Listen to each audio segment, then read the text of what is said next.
Hello everyone.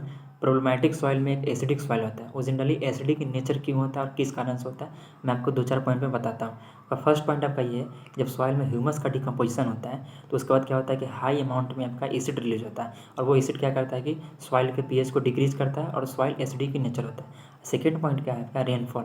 कोई area में अगर मोर देन 100 सेंटीमीटर से ज़्यादा आपका रेनफॉल हो रहा है तो पहले से प्रेजेंस आपका सॉइल में कैल्शियम और मैग्नीशियम वो वाटर के साथ डिजॉल्व होकर वो लीच्ड आउट हो जाते हैं, जिसके कारण क्या होता है कि सॉइल का जो बेस सेचुरेशन है वो डिक्रीज करता है, सॉइल एसिडिक इन नेचर होता है। और आपका थर्ड पॉइंट आपका ये है कि अगर सॉइल में आप फील्ड में कंटिन्यूसली अगर आप एसिड फॉर्मिंग फर्टिलाइजर यूज करते हैं, जैसे कि आप अमोनियम क्लोराइड या अमोनियम सल्फेट, तो वो क्या करता है कि सॉइल में एक फिनोमेना होता है कटाइन एक्सचेंज कैपेसिटी, वो कैल्शियम को डिप्लीशन करता है और अब सॉइल एसिडिक नेचर होता है। आपका लास्टली फोर्थ पॉइंट आपका क्या है कि पैरेंट मटेरियल का क्या होता है, रॉक्स होता है। तो रॉक्स क्या होता है, रॉक्स जनरली कंसीडर किया जाता है एसिडिक इन नेचर। उसमें क्या होता है, सिलिका SiO2 हाई मात्रा में होता है, हाई क्वांटिटी में आपका सिलिका होता है। वो क्या करता है कि वाटर के साथ कंबाइन करके और एसिड को इंक्रीज करता है, इसके कारण क्या सॉइल एसिडिटी इंक्रीज होता है और सॉइल एसिडिक इन नेचर होता है। Thank you.